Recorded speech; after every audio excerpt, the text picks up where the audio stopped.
Well, Israel, welcome back. Back to Sydney, back to Australia. And this time you didn't come alone. It sounds like you brought Sean Strickland with you to Sydney, because it sounds like without you, this fight would not be happening here. Is that correct? You are 100% correct. I got him his first passport. I got him his first flight out of his country.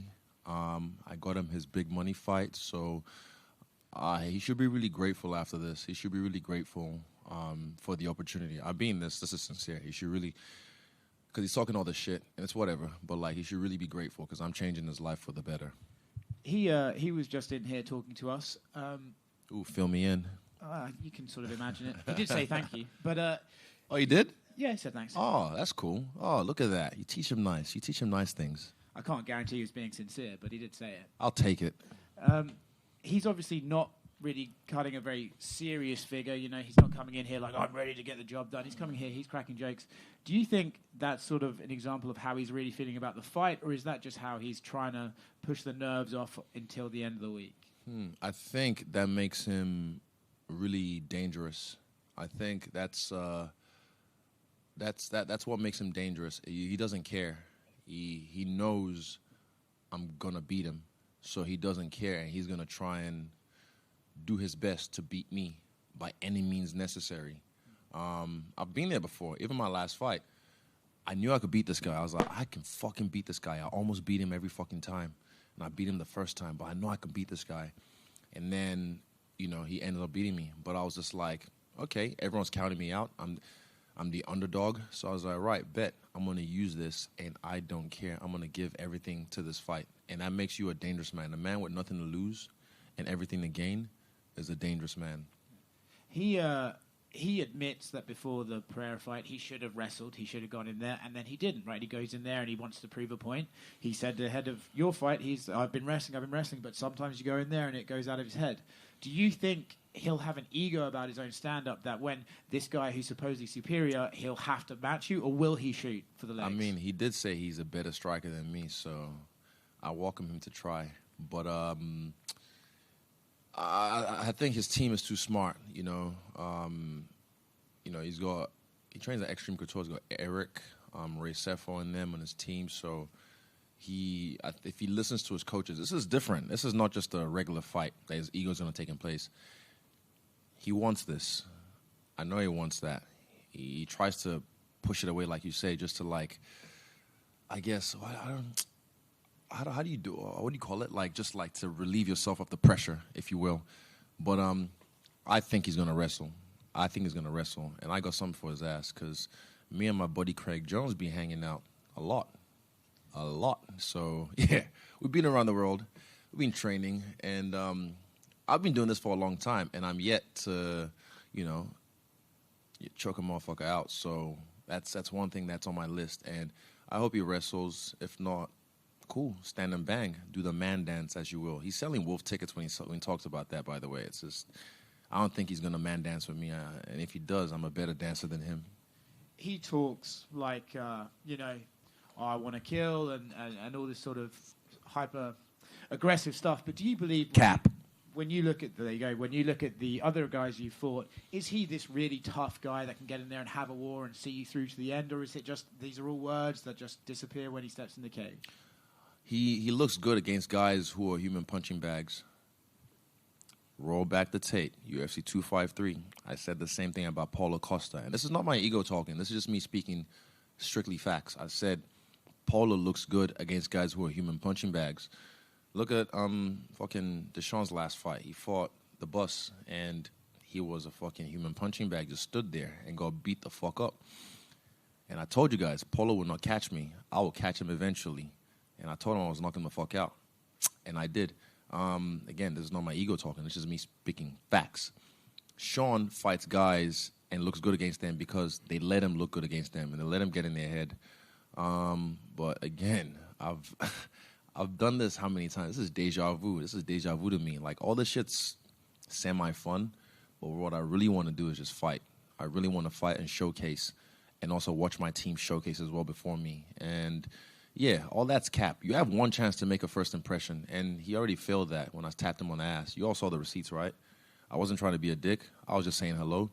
Then he gets on stage and starts talking shit. I'm gonna come down there, and I'll fight. You could get my number, and I'm like, 3 minutes ago you were. And then after that backstage, he just beelines away from me, and I was just like, all right, cap. And anytime he tries to act tough now in front of people, it doesn't have the same sting at all because you know when danger is real, fear is in the mind. Like where did I hear that from? I can't remember what quote I hear that from, but like it's in his head. He tries to act like a tough guy. He's a tough guy. He's a good fighter. He's a good pressure fighter. All that against human punching bags, but there's no danger with him. Last time I saw him in Vegas, I smacked him in the dick because I knew it wasn't dangerous to me, and then he tried to push me. Said, "Don't touch me, bro."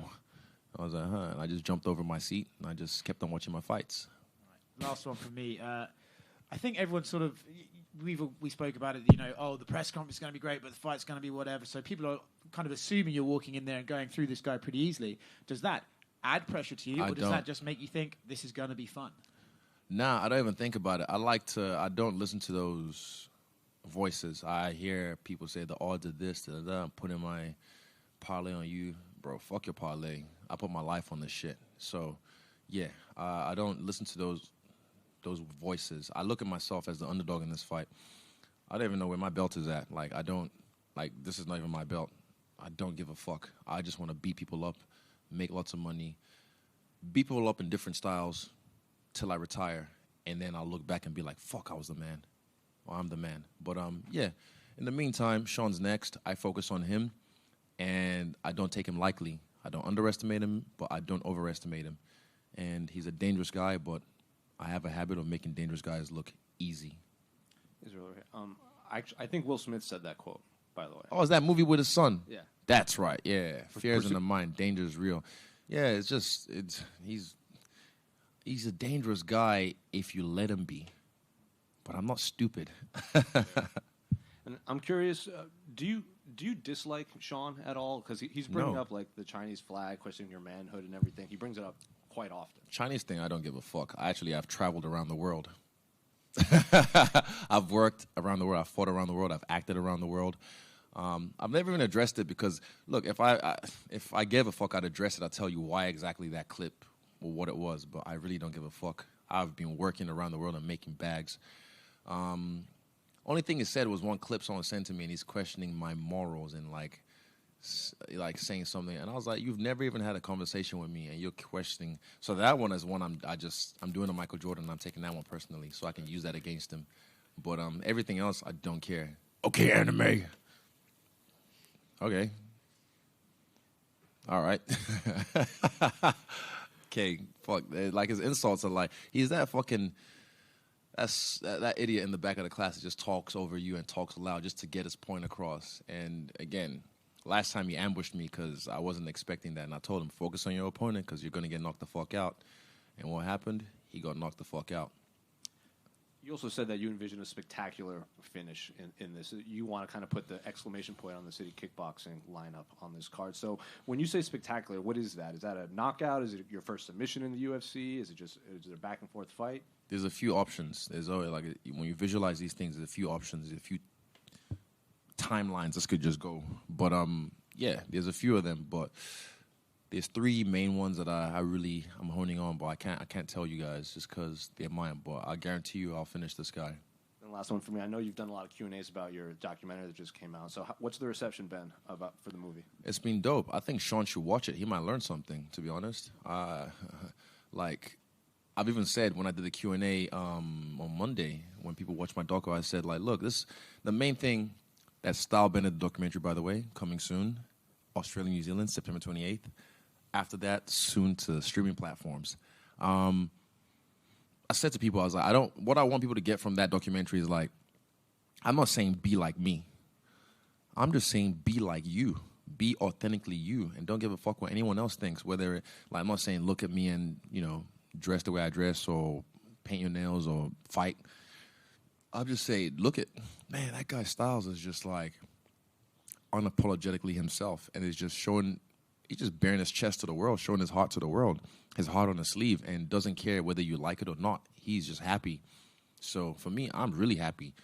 This so far is the best year of my life yet because I've really just embraced me. and not giving a fuck what anyone else says. It always helps that I can kick ass because I'm just like, what the fuck you gonna tell me shit? Like, but yeah, even without that, I'm just saying like, fucking just be you, bro. So that what I want people to get from the documentary is just like, express yourself authentically. And I will say this, I respect that from Sean. I respect the fact that he expresses himself authentically and does not give a fuck what anyone thinks. I respect that. He looks at me and he gets away.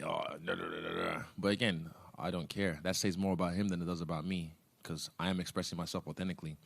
And I'll beat your ass, Sean. I will beat your ass. Israel, you posted some footage of Sean sparring, and you seem, kind of disgusted by it, I guess, maybe for a lack of a better word. What do you just make of like that etiquette? I call that gym heroes. When he sparred Pereira, did he spar like that? Didn't look like it. Exactly, because he knows Pereira will fucking knock him out. It's called respect. And I have teammates, and we can push, but I don't try and hurt my teammates. Like, he's knocking people out in the gym. Accidentally, I've probably knocked 2 people out over the last how many years I've been fighting in the gym, accidentally. And, it's not even knocked out, like dropped them because it was light. But, like, it's just, I don't try and hurt people. I don't know. There's many ways to skin a cat. Look, whatever works for you, works for you. But I just feel like I've seen too many of those now where I'm just like, whoa. Gym hero. And then when he got his arm thing, oh, come on, man. Oh, come on, man. Why'd you do that, man? When he got a taste of his own medicine, oh, come on, man. Come on. Don't touch me, man. Like, I do a real good impression of him. I just realized. Fucking hell. But, yeah. I just don't like gym heroes, man. Like I said, when he spot Pereira, he didn't bring that energy because he knew Pereira would sleep the fuck out of him. Dana White's Contender Series just wrapped up a few minutes ago, and Dana did a scrum after, and he was asked about who could be next for this, and he basically said about Dricus du Plessis, I don't like when guys turn down fights, and was kind of like nonchalant about it. Neither do I. Yeah, do you think he'll be next? I know Jared Cannonier's here in the backup position as well, and they've been kind to people who do that solid for them, so what do you think they're going to do? I don't know. You have to ask Dana. But, Dricus doesn't know how to play the game. Look, you can't sit on your fucking, is it ranking or whatever, and think you got it locked in. This is the UFC. If you look back at the history of the UFC, shit happens, So he thought he was sitting pretty, but he might have to fight 2 more times before I get a shot at this. But he doesn't call the shots. I do. I need you to understand that I call the shots. You don't call the shot, dickless. You need to understand this. You can sit pretty wherever you want, but if I decide to, I might give it to whoever wins between Costa and Khamzat, not you. But Jared's here, backup. I didn't even know it was a backup till yesterday. I saw him. I was like, what are you doing here? Actual. I was like, and he told me it was the backup. I was like, oh, shit. Shows how much I know. I don't really follow MMA news that much anymore. But, like, yeah, it's... when I had the shot at Silva and Gaslam, I had other things planned. I was hurt, the Gaslam fight. That's why I didn't finish that triangle, because my ankle was fucked. So I had it locked on the ankle in the 5th round, that triangle. I had it locked on the ankle that was fucked, and I was like, fuck, I can't cinch it, so I'm going to use to sweep him. I used to sweep him and get him up. But guess what? I did that camp with a fucked up ankle. There's many times I could have pulled out, but I've still never pulled out of a fight, even though my pull-out game's strong. I still have never pulled out of a fight, ever, and I stand on that. You are the cover athlete for the deluxe edition of the UFC game 2 times now. What does that kind of mean to you? It's awesome. I play the game. It's better than the last one. Like the fluidity, the buttons are changed a little bit. I don't want to give too much away, but it's good. It's really good, and there's some surprises. Some surprises you guys would really like in this game. And yeah, it's cool. I don't know if anyone has done it twice. Has anyone done it twice? Connor, when?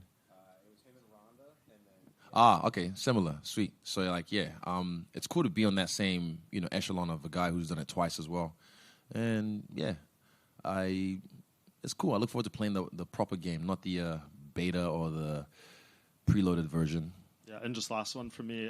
When we talked to you in Perth, earlier this year, we asked you a little about Francis Ngannou and kind of his upcoming prospects, and you were very, confident that things were going to pan out for him. Now he's very close to having a fight with Tyson Fury. It's around the corner. Just how proud are you of your brother to pull all this off? When I saw it on Instagram, first thing I did was WhatsApp him. I was like, I'm gonna be there to witness history. First thing I texted him was, I'm gonna be there to witness history. I already booked my flight. As soon as it was mentioned that the fight was happening, I texted, I was like, we're going. And a week later, they already invited me. The sheikhs in Saudi Arabia invited me to come through. So I was like, all right, well, I'm going to be there. So I told y'all, don't believe the hype. Don't listen to the bullshit when people are trying to like, oh, we're withdrawing from the bidding or whatever. Like, because you guys only see what happens for you to see. You don't know what happens behind the scenes, behind the curtains. And yeah, I'm proud of him. He's leading the charge, put it that way. And again, Rome wasn't built in a day, trust, but he's leading the charge. And I can't wait to see him make history. That's going to be, yeah.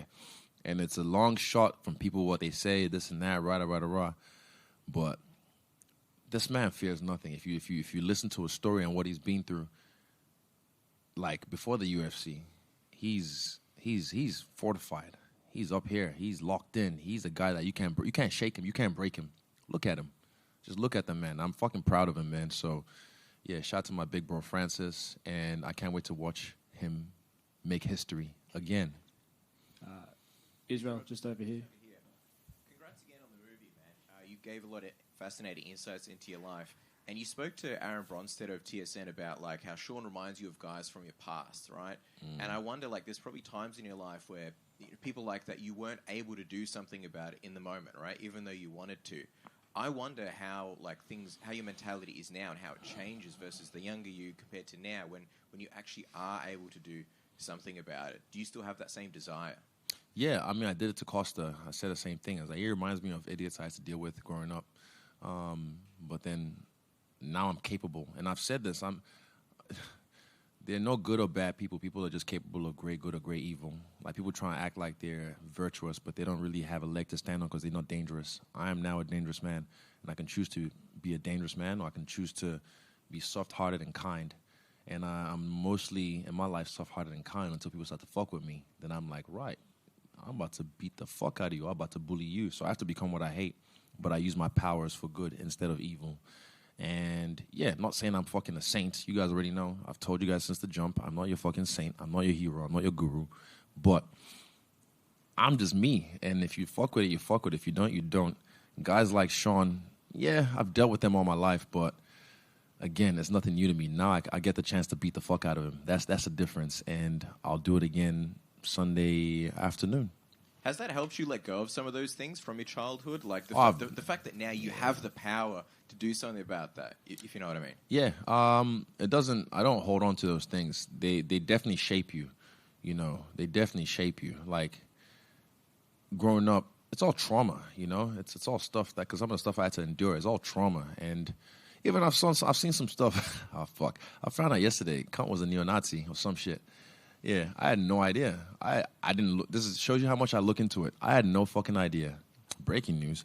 But, like, yeah, I'm not. It's not something I'm going to hop on about because it's stuff that he had to go through and the stuff that he hasn't worked on that's still in him. The thing is, difference is I've done the work on myself to overcome those traumas and to learn how to use it to better myself, if you will. And, you know, I'm a human being. Of course, I've been insecure in certain times of my life. So when you've done the work on yourself over and over and over and over and over again, when you see it in other people, you're like, oh, I know where that's coming from. So that's why when I say Sean's insecure, I can see it because I see what he's like in front of the cameras and I see what he's like backstage. And when it's just me and him, and I'm just like, okay, I know where this is from and I know how to deal with this. So I'll take him through a session, a nice therapy session for free. Just on therapy, like some of the most fascinating points in your movie is like you with the possibility manager, just talking things out. And there's, without giving away, like she presents you with certain options. At any point were you conflicted by like, okay, I could go in this direction for like maybe inner peace or growth as a person, but that would conflict with, say, this direction where, you know, me as the entertainer, me for my career. You know what I mean? Still happens, still to this day. And that's why I haven't been to the jungle to do the plant medicines, because I don't want to. It'll come to me. When it comes, it comes. When it calls me and it happens, it happens. But right now, I've just kind of like been a little bit hesitant because I just don't want to. I've used the example of Zuko as a firebender when he realized he's friends with Aang and he can't firebend anymore. Sean didn't know about this. So, like, yeah, he couldn't firebend anymore. And he's just like, what happened to my powers? And it's because he became friends with Aang, so he had no anger to bend from. So yeah, who knows, man? Who knows? Right now, I like the chips and the dips on my shoulder. It served me well, and I'm using it in a different manner. I'm not jaded. I'm not like, I've seen videos of this kind in traffic, like arguing with people and filming it, talking about, like, I'll get my gun out. Like, I can't remember the last time I had road rage. I used to back in the day when I was working a 9 to 5, trying to get to work because I'm late and just fucking beep, beep, beep. But now, do you want to cut in front of me? Cut in front of me. You probably need this win more than me. Your life sucks because sometimes it be like that. But yeah. Me now, I'm literally, like I said, I'm happy. That's the main thing. I'm happy. Life isn't always fucking rainbows and gold and unicorns and roses and shit. I go through shit as well, but I deal with it different. That's the difference. I deal with it a lot different. And I bet you he goes through shit as well, but he doesn't deal with it the way I do. He just bottles it down, holds it in, and lets it build up, and who knows what he does with it. It's not my business. I focus on me. Just last one from me also. You spoke about how, like, you don't need the belt, so to speak. It doesn't define who you are, which is a healthy attitude to have. There's big things in life. I just wonder, when did you reach that realization? And do you feel like you needed to get the belt first before you could sort of come to that realization? I had a feeling because of things that maybe Rashad has said in the past, Rashad Evans, and some other people. But I was like, yeah, let me see. So when I got it, it was awesome. Defended it, UFC 243. It's cool. And I think shortly after that, I kind of like maybe the Romero or Costa fight. I just didn't really. I was like you'd never see me parade around with this thing unless at the after party and I'm drunk and I'm the man. So it's whatever. But like, I don't care. It looks good. That's what it looks good. Brings notoriety, more money, all that. But like, even after I lost the belt, I told you they were still calling me champ in the streets. They still call me champ, and people were still trying to get at me because. Fuck the belt. I'm Israel Adesanya. That name holds more weight than the belt. So, yeah, I got the belt back.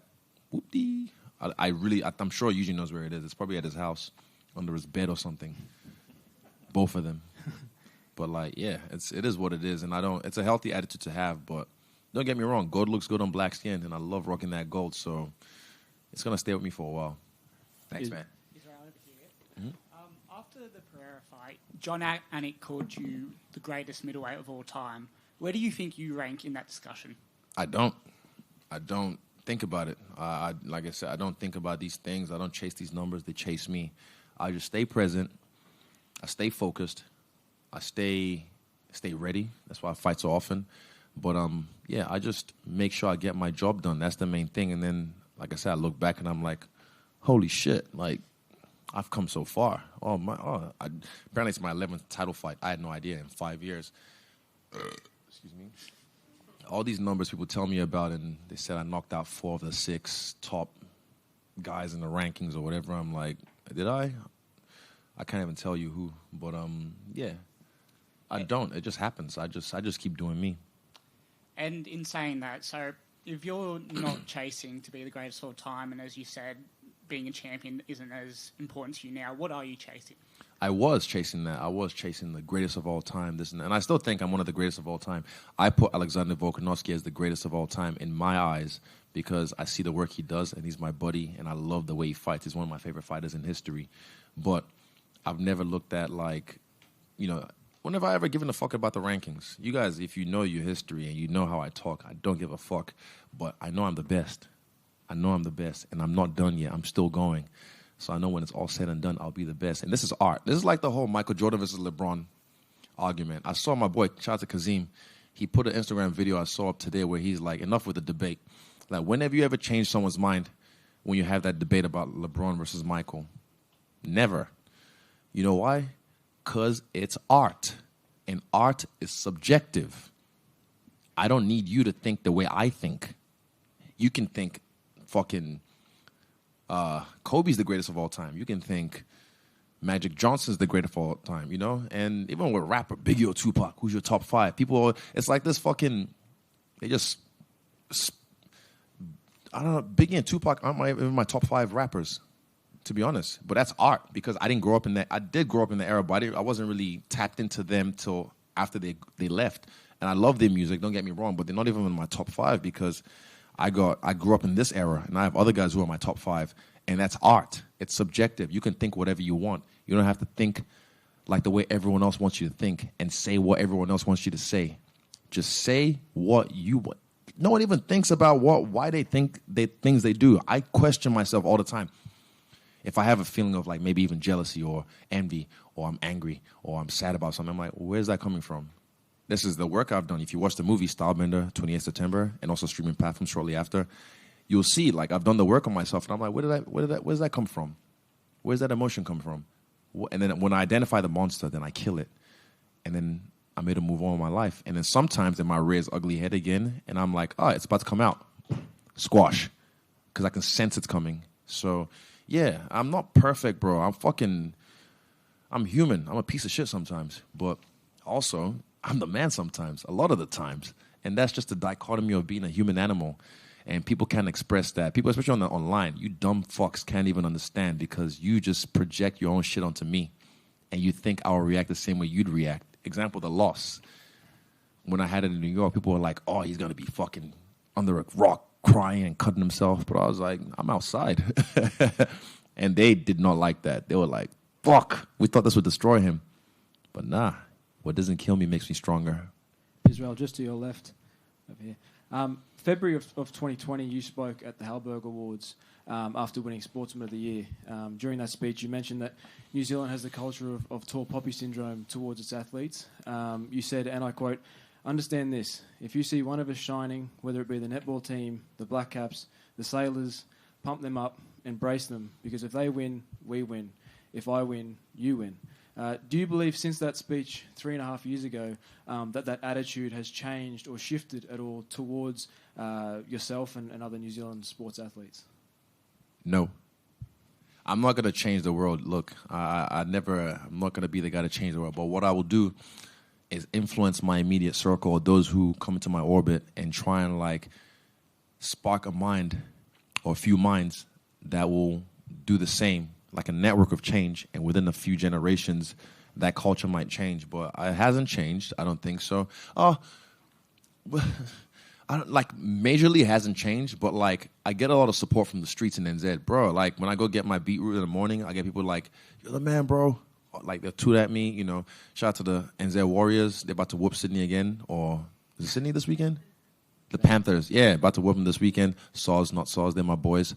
But yeah, they show me a lot of love. They invite me to their games, to their facility, and they train with Kai and John Vake for their wrestling and their positioning when it comes to like being in the scrum.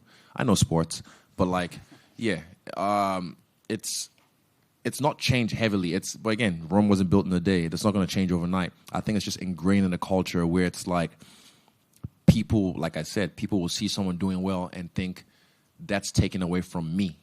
Yeah. I've never been that kind of person in my life. I've never been a hater. Like, you can see someone shining and be like, fuck, that's dope. I can't wait till it's my turn. That's me. When I see someone shining, I'm like, man, that's fucking awesome. I take inspiration from that, and I use it to fuel myself, add to my fuel so it can power myself and propel myself to where I want to be. But most people don't. They see that and think like it takes away from them, and they start to like hate and bombastic side eye. You don't want that. You want to be a supporter. Like, trust me, you'll feel better. You will feel better in your heart if you show love. It's nice to be nice. And I'm a dick sometimes, trust me. But again, I reflect whatever you give back to me. And just one last one. Considering all goes well Sunday against Sean, you're quite an active champion. You've been one of the most active champions in the UFC. The UFC 300's coming up first quarter of next year. Is that sort of an event that you would like your name a part of? Most likely. I'd love to headline that. But we'll see. Definitely, because I've watched UFC 100. That was Brock Lesnar versus Frank Mir. UFC 200. That was... hold up. Fuck, it's coming to me. No.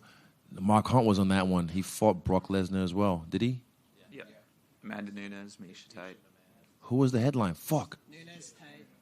It wasn't Misha Amanda? Yeah, that's where it was. That's right. Fuck. I knew it was a big fight. I was like, is it John? Yeah, and fought DC. That's right. Fuck. Oh, man. So, either way, I've been a fan of the sport for a long time, and UFC 300, I'm gonna touch that because I know I'm not gonna hit UFC 400, so I'm definitely gonna hit UFC 300. That's one I'm gonna be a part of, and Alex Volkanovski as well. I feel should be a part of. Even I'll co-headline for Alex Volkanovski. Like that's my dog, you know.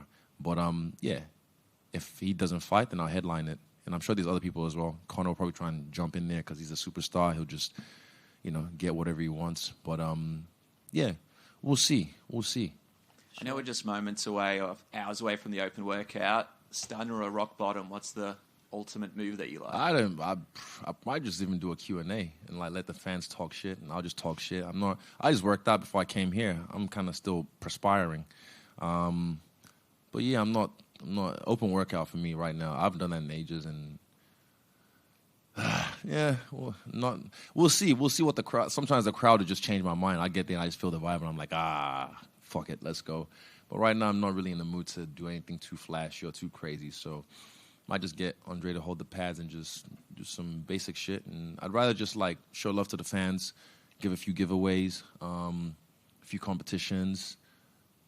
Who knows? Yeah, we'll see. We'll see. Well, by the time you get there, a couple of them might be in stretches because Sean Strickland's opened up his open workout to fans to potentially bring some gloves in. Now, it might not happen, but... I don't think they tried to do it last time, but there was some insurance stuff. Who tried to do it last time?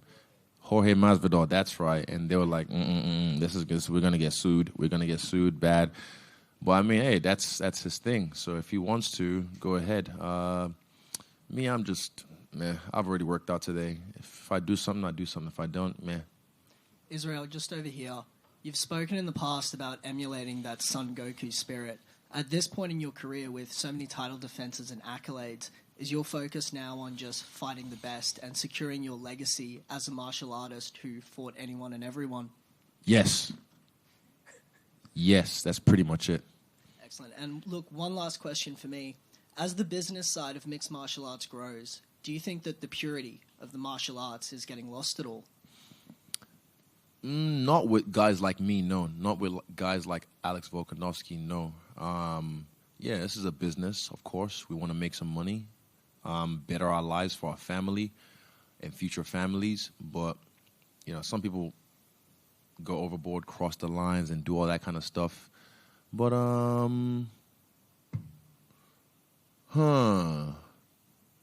no, it just depends how you want to play the game, I'm a guy who's a martial artist. I show respect when I go to the gym.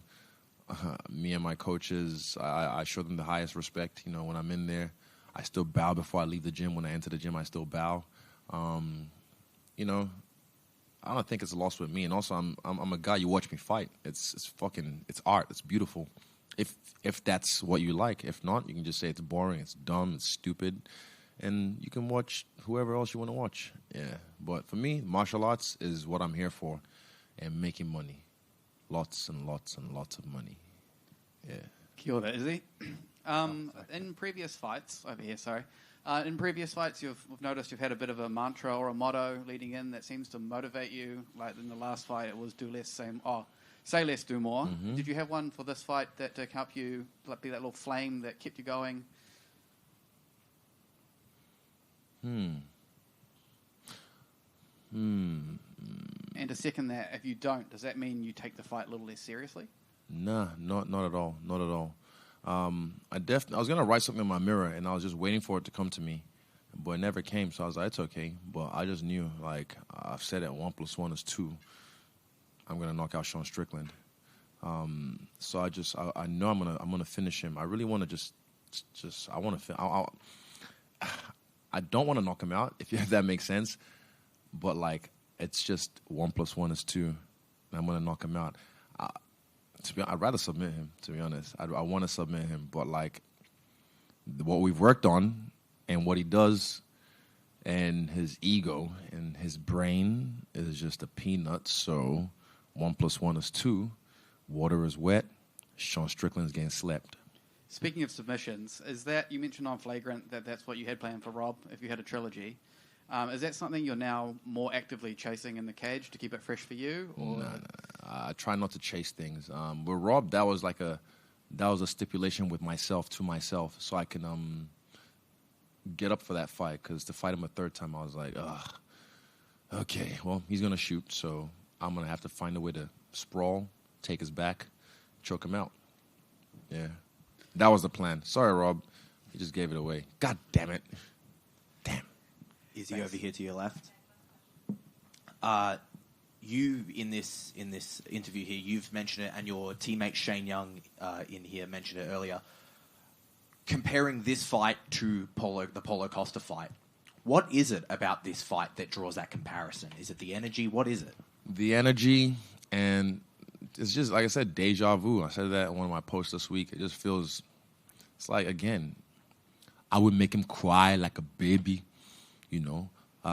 It's a shameful champion. He's a shameful champ. I gonna punch him really bad. He speaks better English now. But, like, all that energy before the fight, and then I saw him at the hotel, and I checked him, I tested him, I was like, oh, you're solid. And then all that energy was gone. I was like, oh, it's all for cameras and shows, because I was right there. It's just your manager, no security. I didn't even have my guys with me back then. It was me and my manager. If he wanted to give that energy, he could have done it right there. So all these guys is fugazi. There's certain people you don't fuck with because you know, like, it's on site.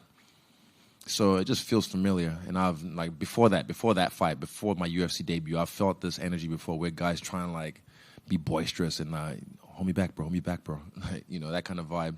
So, yeah, they don't really want to fight. They just want to act like they want to fight. And I know that energy, so it's familiar to me. And I love to fight. And, yeah, we're going to fight. Last one.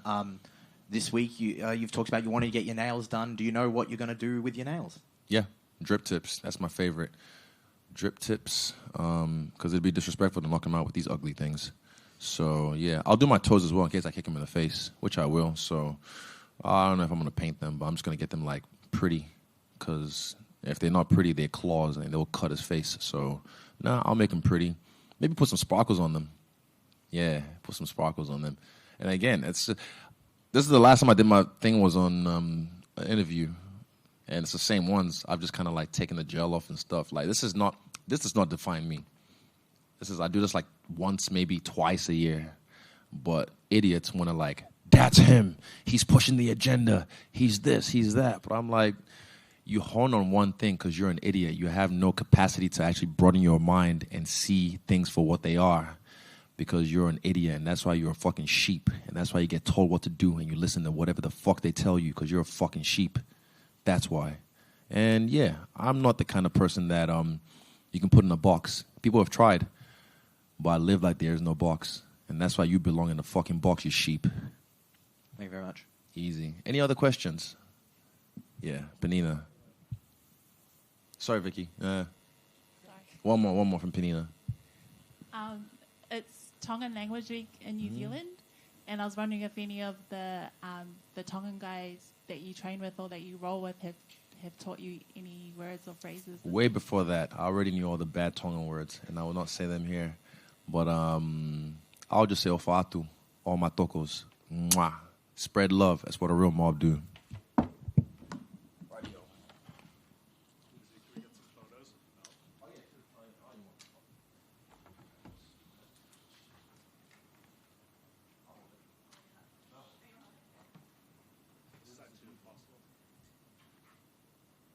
For Pedro.